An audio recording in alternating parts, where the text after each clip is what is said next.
actuales que vive la humanidad. En lo específico, la responsabilidad de proteger como tema de estudio y discusión ha estado en la palestra política. Y como dije hace unos segundos, ha presentado controversias que siempre van a ser dirimidas en la academia, en donde toda posición, viable o no, es discutida a través de la luz de las teorías, los principios, las doctrinas, como es el caso del tema que nos ocupa en esta tarde. Deseo saludar a las autoridades de las universidades donde ustedes hacen vida, por el extraordinario trabajo que han hecho en facilitarles los medios para que ustedes, a pesar de la terrible circunstancia sanitaria que es originada por el terrible COVID-19, se mantengan estudiando y formando. Deseo enviar un saludo cordial al doctor José Ceballos, rector de la Universidad de Santa María, al vicerrector administrativo Carlos Enrique Peña, a Ramón Torres, que es vicerrector académico, al decano de la Facultad de Derecho,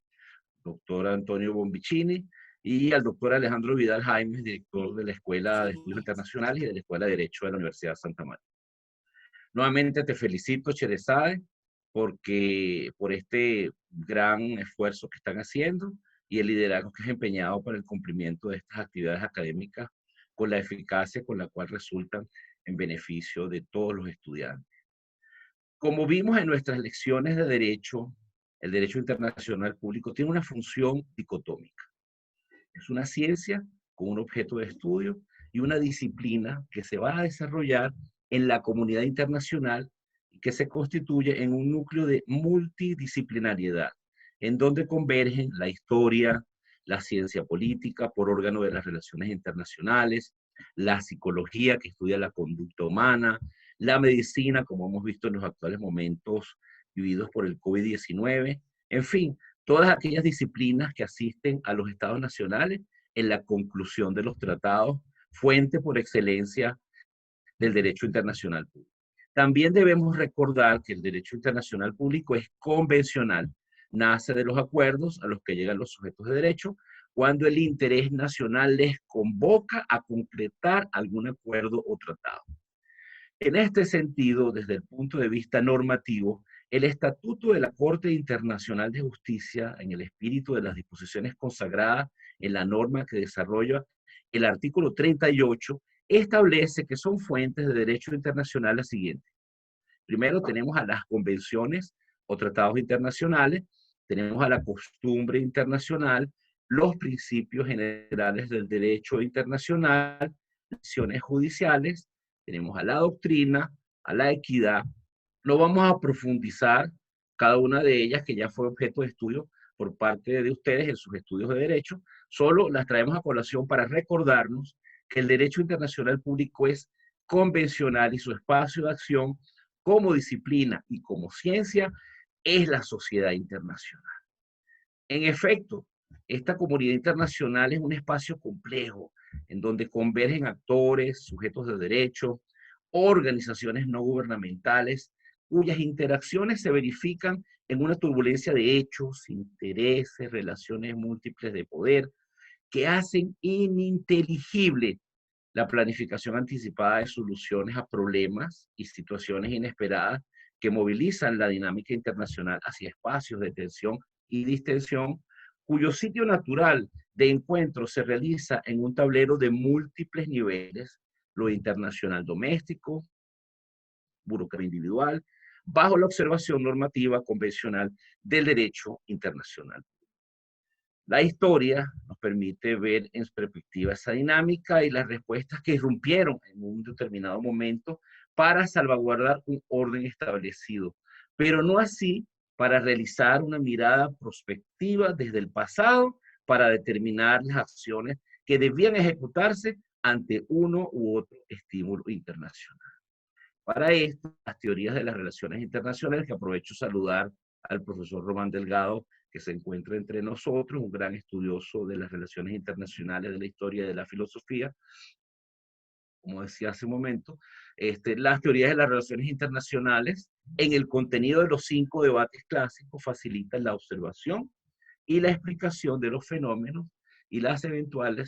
eventuales escenarios que puedan establecerse para planificar un curso determinado de acción. Sin embargo, es el derecho internacional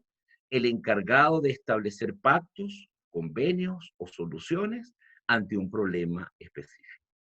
A la luz de los paradigmas teóricos, en especial la clásica versión del realismo político desarrollado por Hans Morgenthau en su trabajo Política entre las Naciones, la lucha por el poder y por la paz, se pueden reconocer las relaciones de poder y la lucha por la defensa de intereses a la hora de observar un fenómeno interméstico, esto es, internacional y doméstico, como lo es el tema de la protección internacional. Cuando hablamos de protección, inferimos que existe alguien o muchas personas que requieren ser protegidas. De inmediato salta a nuestra vista y memoria los grandes crisis de refugiados que todos hemos visto por televisión. Africanos ahogándose en el Mediterráneo, sirios escapando de la guerra civil, palestinos buscando protección. Hemos vivido en los recientes meses y años centroamericanos tratando de cruzar la frontera en esa famosa llamada, creo que se llamaba la caravana de la muerte hacia México. Y bueno, y los venezolanos cruzando a pie las fronteras en búsqueda de protección y de una vida sana. Vemos aquí que la protección se constituye en un resultado frente a múltiples causas que la originan. Una de ellas es la indefensión que pueda sentir una familia o una situación que se presenta en su país y de la cual debe de manera inmediata escapar. Es en este punto en donde debemos detenernos y reflexionar un poco. ¿Qué está haciendo el sistema de Naciones Unidas para entregar en las manos de tantas familias esa protección? Caramba, a primera vista pareciera que el mundo se hubiese quedado indefenso frente a la acometida de guerras, estados fallidos y situaciones inclusive de orden ambiental contra familias indefensas en todo el mundo. Vamos a colocarnos en una situación particular en donde una familia se encuentre desprotegida frente a una guerra, una calamidad natural o un estado fallido que atente contra su seguridad y contra su vida. ¿Cómo respondería un Estado responsable en esta situación? Lo natural sería que responda con una inmediata protección a sus ciudadanos dentro y fuera de su frontera. En efecto, esto ha ocurrido. Muchas naciones tienen en sus embajadas quienes son italianos, norteamericanos, españoles o de países un poco más desarrollados, saben que existen políticas en las embajadas y en los consulados de protección foránea en donde a favor de sus nacionales se aplicarían cualquier tipo de situaciones para poder proteger. Las consecuencias de no hacerlo, por poder o no querer o no tener las posibilidades de hacerlo, origina que las grandes estampidas de refugiados que nosotros estamos viendo en los actuales momentos en todas partes del mundo. Entonces nos colocamos frente al refugio como un fenómeno sociohistórico de impacto jurídico, político, internacional, que se va a verificar en un tablero de 3 niveles interdependientes. Uno, el internacional económico; dos, como burocrático; y tres, el individual valorativo psicosocial, porque pega desde el punto de vista psíquico, desde el punto de vista cultural, desprenderse del hogar de manera introspectiva, que definen de una manera particular el contenido morfosintáctico, es decir, desde el punto de vista etimológico y conceptual del refugio. Es importante que esto un estudiante lo tenga bien definido a la hora de interpretar el fenómeno desde el punto de vista, como lo hemos mencionado, interméstico, y como un fenómeno complejo dentro de una realidad histórica y particular. Por supuesto, las características de su estructura como fenómeno de movilidad humana. Es decir, que como realidad compleja es susceptible de ser observado por miradas diversas, pero que conversan entre sí. En efecto, lo político, lo económico, lo jurídico, lo psicológico y lo internacional van a converger en esa turbia que solo puede ser considerada académicamente a partir de estipulaciones de carácter teórico, toda vez que la mera consideración empírica que aporta soluciones normativas generaría un sesgo a la hora de aproximarnos a una explicación o a una solución que pueda expresarse en una política. Por ello, consideramos al refugio como un proceso social e histórico de múltiples consecuencias que representa un sistema muy complejo, cuyos efectos se magnifican cuando dos causas son generadas por la acción u omisión de dictaduras, autocracias, estados fallidos, que producen crisis humanitarias y que eventualmente sean susceptibles de la aplicación de políticas de carácter mundial o regional que posibiliten la aplicación de medidas también drásticas y colectivas, como el caso de la intervención humanitaria, entre muchas y muy discutida, por cierto, por el tema de los principios del derecho internacional público, que ya lo vamos a hablar dentro de unos minutos. Veremos entonces en esta conversación que tenemos los límites de la racionalidad jurídica que da por sentado un status quo que no puede ser alterado en la comunidad internacional en cuanto a los conceptos de doctrina tradicional westfaliana de la soberanía, derecho internacional, autodeterminación de los pueblos y no intervención en los asuntos internos de los estados nacionales. Y aspiraremos a generar una discusión sobre la base de la presente reflexión, cuyo objetivo es abrir una puerta al libre pensamiento crítico de cada uno de nosotros esta tarde. Sobre esta base nos preguntamos en este conversatorio nos preguntamos lo siguiente: la existencia de estados fallidos, generadores de crisis humanitarias, se constituyen en variables no reguladas por pactos y tratados y por lo tanto en nuevos desafíos del Foro Mundial de Refugiados. Y la otra pregunta es, ¿las crisis humanitarias de refugiados como fenómeno complejo requieren resultados complejos no considerados en el derecho internacional público y en la Carta de las Naciones Unidas? Son necesarios cuestionamientos que invocamos en función de la primacía que otorgamos al ser humano por encima de los intereses nacionales que a veces y muy frecuentemente no consideran al hombre a la hora de la toma de decisiones. Consideramos en tal sentido, distinguido público, al refugio como una garantía de protección internacional y un fenómeno socio-histórico mediante el cual una persona, viéndose desplazada de su hogar en grave peligro por razones de orden climático, político, étnico o humanitario, decide cruzar las fronteras de su país para pedir protección en naciones vecinas. La observación del refugio como fenómeno de impacto cultural, jurídico y político internacional se realizará a partir de un tablero de tres niveles: lo internacional económico, lo doméstico burocrático y lo individual valorativo psicosocial, que como dijimos, toca el aspecto de los sentimientos, de las sensaciones, la tristeza del desarraigo. Se trata entonces de observar al refugio como un fenómeno frente a la existencia de un Estado fallido, que de acción u omisión, la función de satisfacer necesidades sociales generales, originando una estampida humana en grandes proporciones. Uno de los grandes desafíos a los que se encuentra el refugio como institución del derecho internacional público y los instrumentos internacionales que regulan sus efectos es observado no como una consecuencia, sino como un proceso. El proceso involuntario y por necesidad de desplazamiento. Y el refugio no ha sido considerado por el Pacto Mundial de Refugiados desde el punto de vista del hombre como unidad mínima de análisis, sino que lo han visto desde una consideración normativo-política, se lo observa en sus consecuencias y no tomando en consideración los intereses de las partes que intervienen en el acompañamiento de los refugiados. Conviene entonces que nosotros en este momento reflexionemos y observemos que las políticas públicas de los estados nacionales se limitan a desarrollar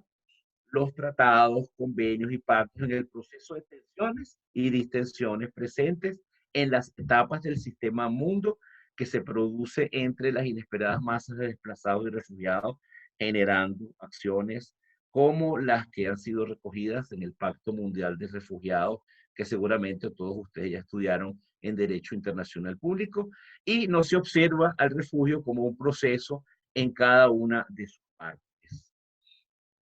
Debemos rescatar que el Pacto Mundial de Refugiados representa un intento, sí, es un intento valioso del sistema de Naciones Unidas para aliviar los efectos negativos del refugio sobre los estados nacionales de acogida, como de las víctimas de desplazamiento forzoso por la necesidad de resguardar la vida. Sin embargo, las aspiraciones que invoca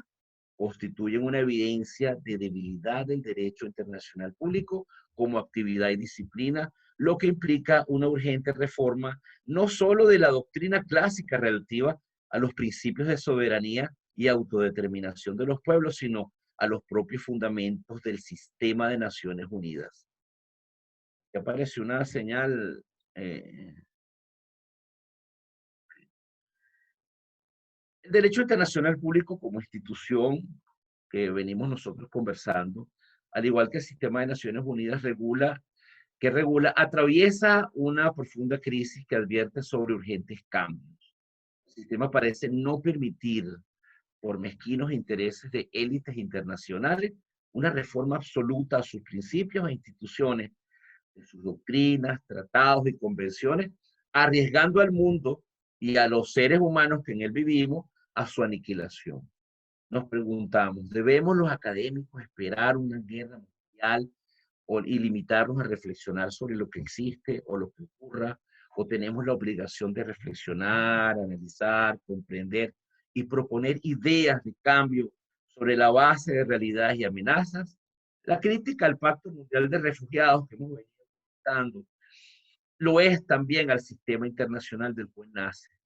Los elementos normativos del derecho internacional público no deben crear aspiraciones o buenas intenciones. No lo hace el derecho doméstico que regula, ordena y sanciona. La nueva tragedia de la humanidad está en el tejido de la sociedad mundial y tiene una de sus expresiones en el número de desplazados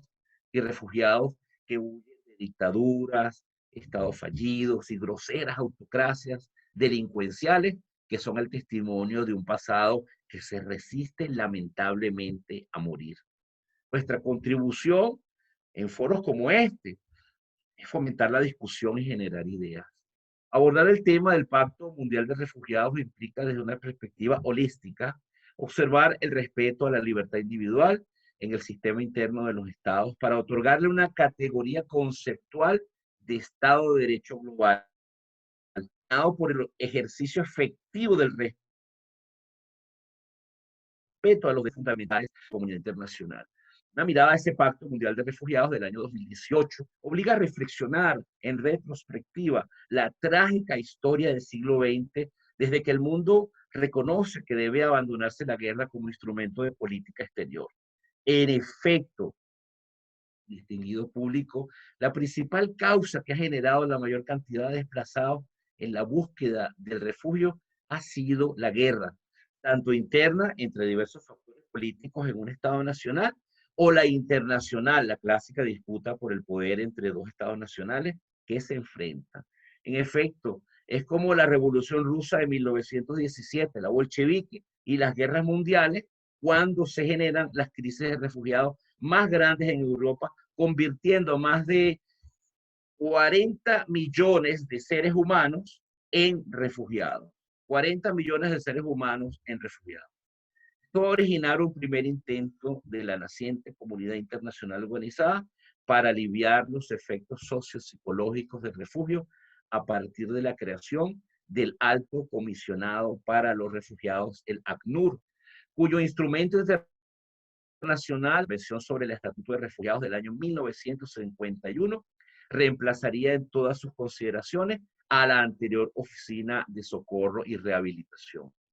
Paradójicamente, no es sino luego de finalizada la Guerra Fría, cuando se produce una tercera crisis de refugiados, siendo un factor común la violencia intra e internacional. Por ejemplo, el caso de la crisis en Yugoslavia y la guerra entre Irán e Irak en la década de los años 80. Con una cuarta crisis de refugiados presente desde el año 2014 hasta el 2018, producto de las crisis en Siria, Libia, Afganistán, Irán, Somalia, Sudán, la República Democrática Congo y en Venezuela, lamentablemente, que arrojan cifras superiores, aún sin determinar cuantitativamente, pero que podrían superar los 38 millones de personas, muy cerca de la originada como consecuencia de la Segunda Guerra Mundial. Un elemento en común en esta crisis de refugiados, bien identificados por un autor de nombre Colin Boundy, que está en una revista la podemos encontrar en la web, que se titula Migrantes, Refugiados, Historia y Precedentes, es la existencia de estados fallidos, cuya estructura ontológica procederemos a revisar. Cuando hablamos de estructura ontológica, significamos qué es el estado fallido, porque no cualquier cosa es un estado fallido, no cualquier estado es un estado fallido, tiene unas características fundamentales. Los estados fallidos responden a deficiencias e imposibilidad de ciertos estados para responder a las diversas demandas que nacen de sus ciudadanos. Es decir, se convierten en estructuras ineficientes para satisfacer las necesidades colectivas de una sociedad, que además de generar dificultades para su sano desarrollo y de sus sociedades, también generan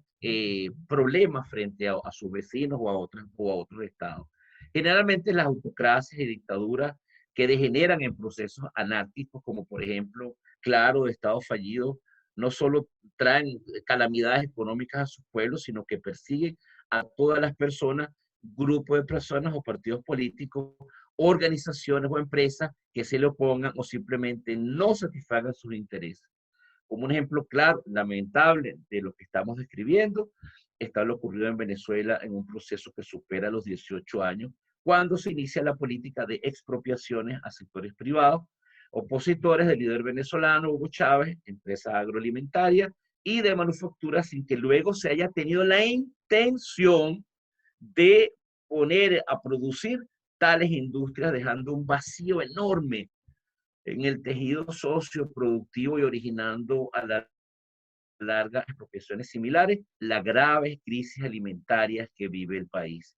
y que ha causado parte de la crisis de refugiados, que es evidente en la región y que no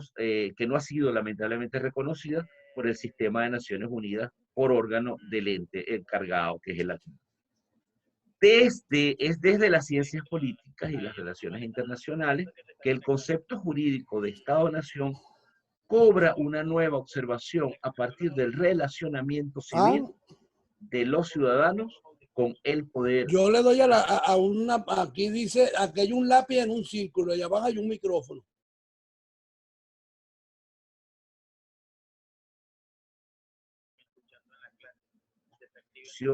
De estos estados nacionales, violador de la Carta de Naciones Unidas, generan sus relaciones vecinales. Es el aspecto internacional. Serán los cientistas políticos estadounidenses Stephen Ratner y Gerald, quienes en su trabajo Saving Failed States, que es salvando a los estados fallidos, Cherezade, tienes ahí la portada del libro para que lo vean los compañeros. ¿Lo tienes para enseñarla? No sé si la tienes a la mano.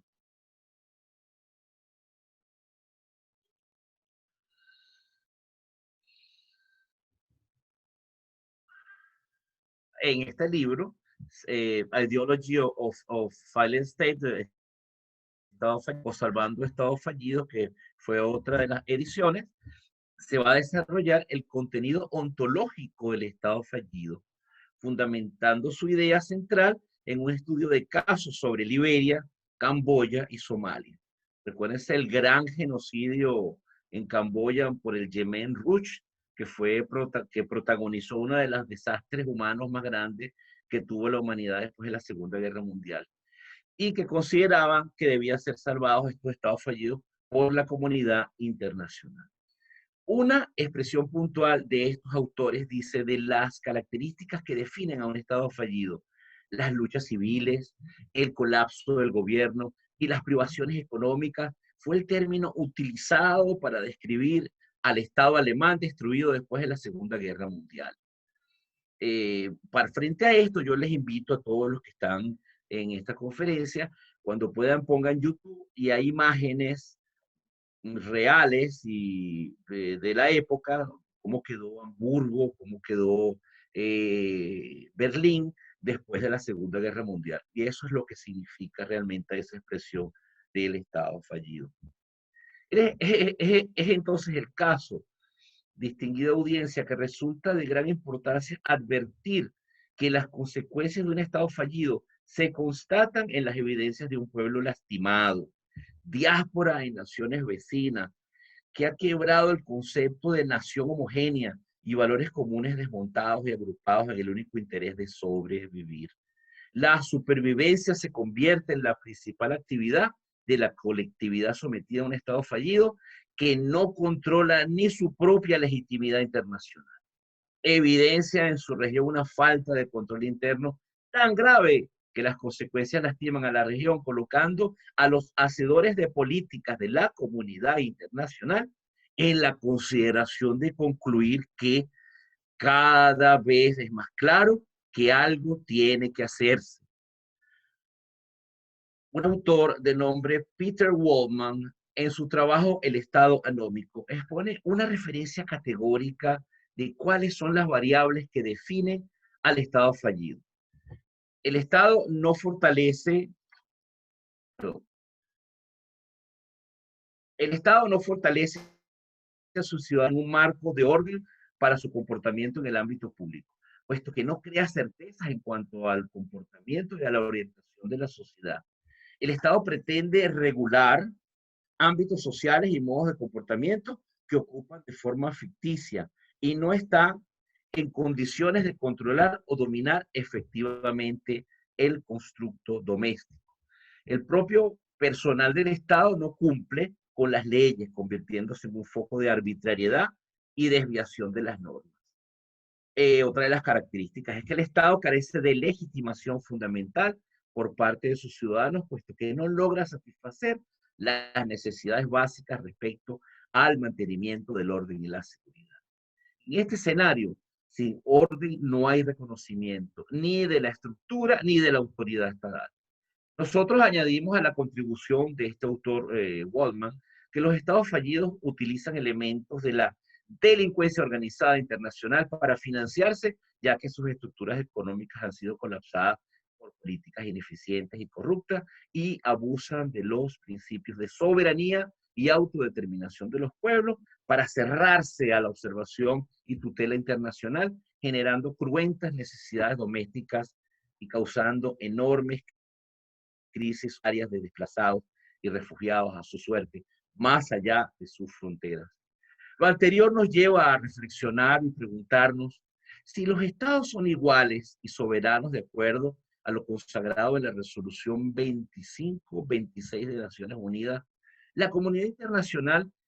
va a privilegiar la existencia de autocracias y tiranías generadoras de crisis humanitarias por encima de los derechos fundamentales de los seres humanos víctimas de desgobiernos y criminalidad estatal, o deberá la comunidad de naciones, sobre la base de privilegiar los derechos humanos y sus garantías, repensar ciertos principios de derecho internacional que son escudos de defensa de estados fallidos para limitar la acción de la comunidad internacional al precio de vidas y valores. No estamos significativamente invocando a una utopía de la comunidad global o a la nacida de la comunidad global. Rescatamos algunos planteamientos sobre el tema de la responsabilidad de proteger, esbozados por el científico social alemán Dieter Senghas, que recomiendo su lectura, está en PDF en Google, pueden poner Dieter Senghas, se escribe D-I-E-T-E-R-S-E-N-G-H-A-A-S. ¿Quién considera que la reorientación política mundial hacia la responsabilidad de proteger corresponde a la comunidad internacional? En esos casos, la violación grave de los patrones internacionales de conducta ampliamente aceptados y de las situaciones de emergencia de la población como resultado de su violación implica y produce la responsabilidad de protección. Se trata aquí de un proceso político y programático que ha aparecido hace algunos años y goza de resonancia mundial considerable, pero que no ha llegado a vivir un régimen estable, garantizando institucionalmente la protección humana, ni qué decir de su implementación en casos concretos a partir de normas obligatorias. El tema es que la igualdad soberana de los estados y la cooperación es la verdadera utopía. La realidad palmaria es que es todo lo contrario. Los estados nacionales del centro gozan, cuando hablamos de los estados nacionales del centro, quiero que se recuerden lo que hemos estudiado con respecto a el paradigma de Wallenstein, que existen estados de centro, estados de la periferia, estados de la centro-periferia. Estos estados de centro gozan de altos niveles de satisfacción de las necesidades en la estructura de su Producto Interno Bruto. Y en comparación a los estados de la semiperiferia, y en peores casos de la periferia, de donde los índices de desplazados y refugiados aumentan peligrosamente, en los cuales también proliferan autocracias y dictaduras que degeneran en estados fallidos. El derecho internacional público se ha encargado de regular y reglamentar el deber ser de esa cooperación y la solidaridad internacional, pero la voluntad de las élites de los estados de centro que dominan el sistema de Naciones Unidas no baja a contextos esas normas, pactos, tratados y convenciones y los principios a realidades pragmáticas y urgentes.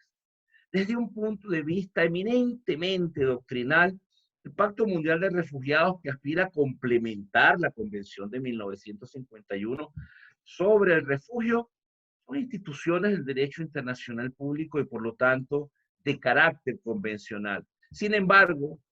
las obligaciones que asumen los estados nacionales a la hora de una realidad emergente que irrumpe de manera intempestiva en la sociedad mundial no se constituyen en estructuras imperoatributivas, sino potestativas en relación a la planificación de políticas públicas en su orden interno para atender las estipulaciones a las que están referidos sin manera de poder ser compelidos u obligados a una que otra prestación. Esto nos indica de partida, de inicio, que las instituciones de derecho internacional público deben experimentar ciertas reformas y llevarse a realidades emergentes en la comunidad de naciones, sobre todo cuando se trata de defender los principios de libertad, el respeto de los derechos humanos, la dignidad del hombre y su entorno, y las responsabilidades solidarias de los estados frente a la existencia de crisis humanitarias mundiales o regionales, y a las que muchas veces responden recurriendo a organizaciones internacionales vinculadas con el sistema de Naciones Unidas u organizaciones no gubernamentales dependientes de la Iglesia Católica. Y es que para muchos entendidos la solidaridad debe imponerse. Qué gran contrariedad. La página oficial del Alto Comisionado de Naciones Unidas para los Refugiados da cuenta de que el 17 de diciembre del 2018, la Asamblea General de Naciones Unidas aprueba el Pacto Mundial de Refugiados, indicando que es el producto, creo que fueron de 2 o 3 años de extensas consultas dirigidas por el ACNUR y la participación de varios actores, entre los que puedo mencionar las Naciones Unidas, las organizaciones internacionales, personas que eran refugiadas, parte de la sociedad civil, hubo miembros del sector privado y muchos expertos. Constituye, según se declaró en el momento, un marco para la distribución previsible y equitativa de la carga y la responsabilidad, reconociendo que una solución sostenible a las situaciones de refugiados no se puede lograr sin la cooperación internacional. Define de manera conclusiva el refugio como una consecuencia, aquí es donde quiero llegar al punto de que el refugio es una causa y se produce una consecuencia, siendo esto una carga y una responsabilidad que asumen los estados por la responsabilidad por acción o omisión de otros estados también bien miembros del sistema de Naciones Unidas. Al mismo tiempo, se contempla lo siguiente: proporciona un plan para que los gobiernos, las organizaciones internacionales y otras partes interesadas aseguren que las comunidades locales obtengan el apoyo que necesiten y que las personas refugiadas puedan llevar unas vidas productivas. Constituye una oportunidad única para transformar la manera en que el mundo responde a las situaciones de refugiados, beneficiando tanto a las personas refugiadas como a las comunidades que los albergan. El pacto abordó las consecuencias del refugio como una clara intención de solidaridad y cooperatividad también para aliviar las presiones sobre los que acogen a los refugiados, para desarrollar la autosuficiencia de las personas, la posibilidad de que desarrollen trabajo y ampliar el acceso al reasentamiento en terceros países y otras vías complementarias y fomentar condiciones que permitan a los refugiados regresar de manera voluntaria cuando se haya arreglado la situación que lamentablemente los obligó a irse para que puedan volver a sus países en condiciones de seguridad y dignidad. Es decir, el pacto tiene como objetivo fundamental proteger, amparar, defender y cubrir a las personas humanas del refugio y no a los intereses de los estados nacionales, donde se origina la calamidad que convierte a los ciudadanos en desplazados, ni de aquellos que servirán de receptores. De otra manera, no podría invocarse en un sentido holístico el concepto de protección. Es importante resaltar que la variable que regula los estados fallidos de dictaduras y autocracias violadoras de derechos humanos no son consideradas de manera expresa en el pacto, salvo la exhortación de salvaguardar el Estado de Derecho ciudadano mediante mayores esfuerzos internacionales para prevenir, resolver los conflictos, defender la Carta de las Naciones Unidas y promover el derecho internacional, el derecho internacional humanitario, así como proteger el Estado de Derecho a nivel nacional e internacional, para promover, respetar y proteger y cumplir los derechos humanos y las libertades fundamentales, para que todos puedan tener la salvaguarda de sus vidas y poner así fin a la explotación y al abuso, así como a todo tipo de discriminación por motivos de raza, color, sexo, idioma, religión, opinión política o de otra índole. Eh, ello se constituye, según lo que nosotros consideramos y lo que ustedes han estudiado en sus nociones de derecho, una norma minus quam perfecta, es decir, de cuya inobediencia no opera una sanción, orientada filosóficamente a prevenir, detener o sancionar la proliferación de dictaduras, autocracias y estados fallidos, el factor de mayor incidencia en la generación de crisis de desplazados y refugiados. En contexto del análisis y revisión general de este pacto, los plenipotenciarios observaron el fenómeno como una consecuencia y frente a ello dan o dieron sus aportes para aliviar los efectos negativos del desplazamiento y el refugio, tanto en los países de acogida como en el ser humano. Sin embargo, no existe ningún tipo de medidas para prevenir que se produzca el fenómeno del desplazamiento y el refugio por causas inherentes a un estado infractor de las Naciones Unidas. África ha sido uno de los continentes más golpeados por conflictos civiles, la guerra civil en Somalia, actividad que viene desde 1991, el conflicto del Chad en Sudán, creo que comenzó entre el 2004 y el 2005, cuando el gobierno del Chad declaró el estado de guerra. En América Latina, en Colombia y Venezuela han sufrido los embates de la desestabilización. En Colombia, por ejemplo, los efectos de la guerra civil aún lastiman a la sociedad y a la empresa. Ha costado muchos muertos y desplazados.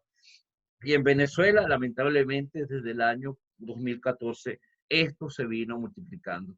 Frente a estas tragedias que hemos enunciado, poco han sido los efectos preventivos o disuasivos del sistema de Naciones Unidas para detener la matanza de seres humanos y para evitar la violación de todos los principios del derecho internacional público. Si revisamos el contenido del principio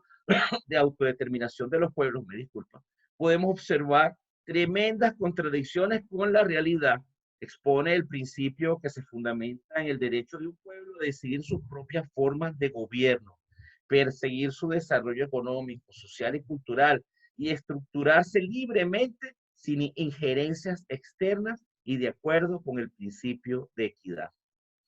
Una observación objetiva nos obliga a preguntarnos nosotros en esta tarde, ¿desean los pueblos ser sometidos a tiranía que los arrojen a crisis humanitarias de hambre, medicinas, muerte y prisión? Nos preguntamos en esta conversación que tenemos en esta tarde, ustedes estudiantes en proceso de formación, creen que el ser humano, que el individuo, el ciudadano, quiere darse a sí mismo una autocracia? Nos preguntamos nuevamente también, ¿es correcto que la comunidad internacional haga silencio ante el aumento de tiranías, dictaduras, regímenes fallidos que tanta miseria generan en el mundo, justificando su inacción? Principios como el de no intervención, soberanía y autodeterminación de los pueblos, principios que considero un poco mal interpretados en razón de las múltiples realidades de desplazados y refugiados. El debate se ha iniciado y está en muchas partes. Una de esas es esta conversación, esta conferencia. Universidades en América Latina, en Europa, están debatiendo con respecto a eso, en oposición a la injusticia que hace temblar a las naciones libres. Existen alternativas reales para aproximarnos a soluciones viables, como es el caso de la denominada responsabilidad de proteger, conocida como R2P. El concepto de responsabilidad de proteger surge del reporte de la Comisión Internacional sobre Intervención y Soberanía de los Estados, denominado The Responsibility to Protect. Este es otro de 111 páginas, producido en diciembre, creo que del año 2000-2001. La idea central del informe va a consistir en discutir si era conveniente y la forma de ejercer en cada caso el derecho a intervención humanitaria, es decir, que los estados recurran a medidas coercitivas y militares contra otro estado para proteger a las personas cuyas vidas corrían riesgo. Se inicia este informe realizando una revisión de las diversas posturas a favor y en contra de las acciones militares que se habían efectuado a favor de detener una matanza o poner fin a hostilidades, como por ejemplo en el caso de Somalia, Bosnia, Kosovo y Ruanda. Las posiciones gravitaban entre que era una acción necesaria, que debió haber ocurrido desde hacía mucho tiempo, o la postura que lo consideraba una total violación alarmante al orden internacional. Hace mención a la intervención del entonces secretario general de Naciones Unidas, Kofi Annan, respecto a este debate, y en ese momento Kofi Annan dijo algo, palabras más, palabras menos, palabras menos, como lo que voy a decir. Dijo como que si la intervención humanitaria es en realidad un ataque inaceptable a la soberanía, ¿cómo deberíamos responder en situaciones como las de Ruanda y Kosovo, y a las violaciones graves y sistemáticas de los derechos humanos que transgreden todos los principios de nuestra humanidad? Ello produjo un extenso documento aprobado por los 12 miembros de la comisión, cuyo fundamento fue darle forma a la responsabilidad de proteger en los siguientes términos. Los estados soberanos tenían la responsabilidad de proteger a sus ciudadanos de las catástrofes que podían evitarse, de los asesinatos masivos, las violaciones sistemáticas y la inacción, pero que si no podían hacerlo o si no tenían la forma para responder, esa responsabilidad debía ser asumida por la comunidad de estados. Sin lugar a dudas, a primera vista, pareciera que los plenipotenciarios y altos funcionarios de Naciones Unidas, así como lo expresó Kofi Annan, estuviesen contestes en que el objeto fundamental de un sistema de protección mundial colocaba al hombre como primacía por encima de los estados nacionales. Sin embargo, la responsabilidad de proteger es simplemente una idea fuerza que cobra forma para cambios y se convierte en una norma blanda, producto de las tensiones que ocurren en la comunidad internacional a propósito de los intereses y de las relaciones de poder, cuando habíamos hablado hace unos minutos sobre Hans Morgenthau, que es la política entre las naciones, la lucha por el poder y por la paz, es el libro que yo les hacía referencia. Entonces, cambiar una norma blanda en una norma dura en el sistema internacional significa muchísimo. Transformarse del sistema de derecho internacional contemporáneo, que tiene su nacimiento, como ustedes estudiaron en sus clases de derecho internacional, Tiene su nacimiento en los tratados de Osnabrück y Münster, que puso fin a la guerra de los 30 años con la denominada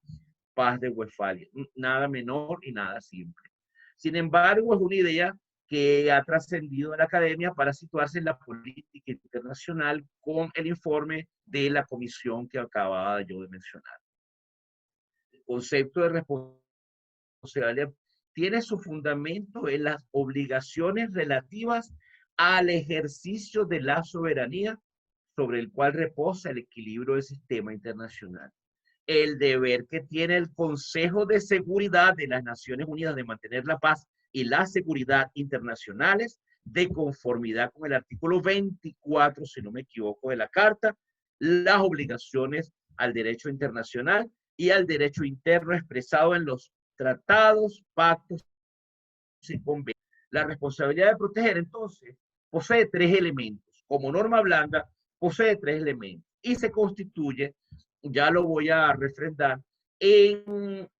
el conjunto de elementos fundamentales que pudieran dar paso a la construcción de una política pública global, que es el tema que nos trae a reunión en esta tarde. Entonces, la responsabilidad de proteger, como dije hace unos minutos, posee tres elementos. Primero, la responsabilidad de prevenir implica abordar las causas que originan las crisis humanitarias. Segundo, la responsabilidad de reaccionar impone una obligación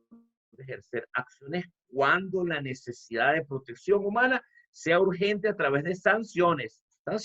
actuaciones legales y en caso extremo el uso de la fuerza.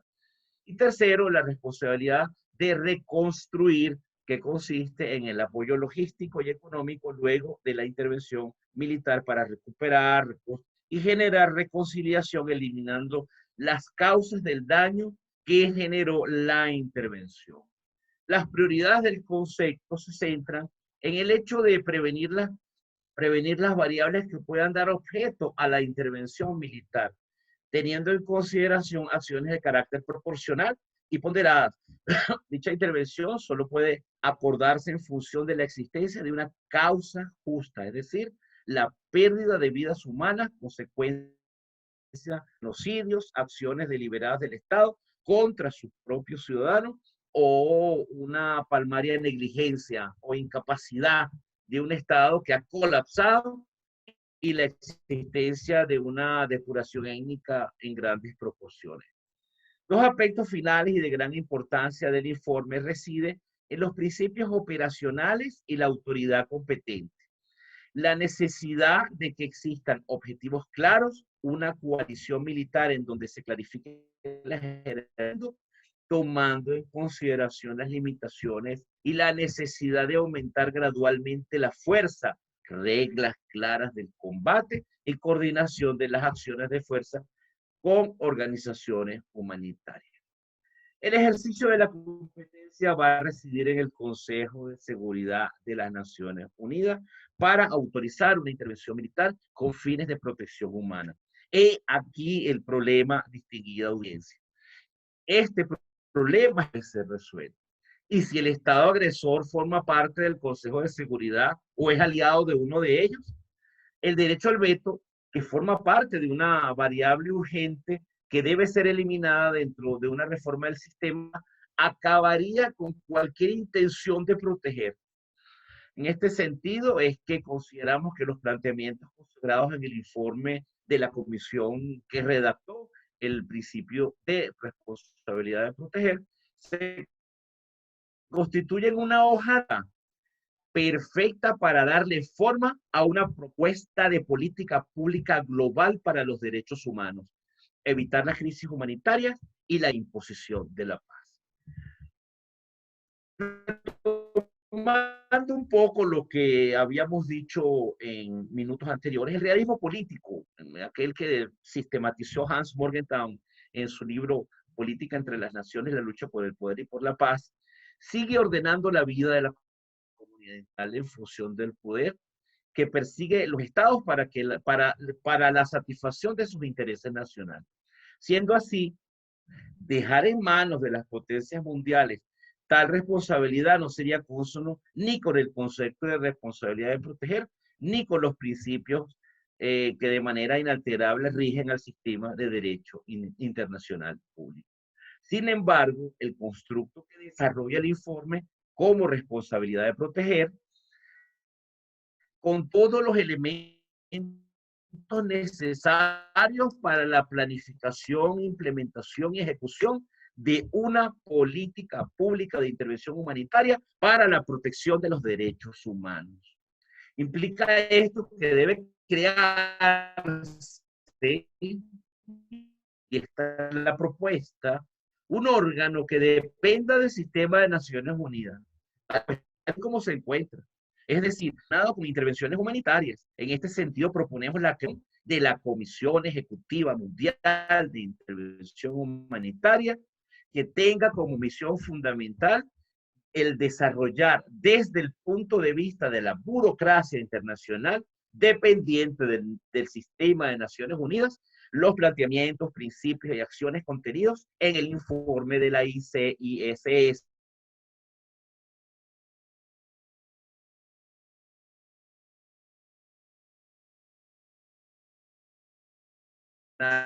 Víctimas de los efectos colaterales de las crisis humanitarias que se generan en el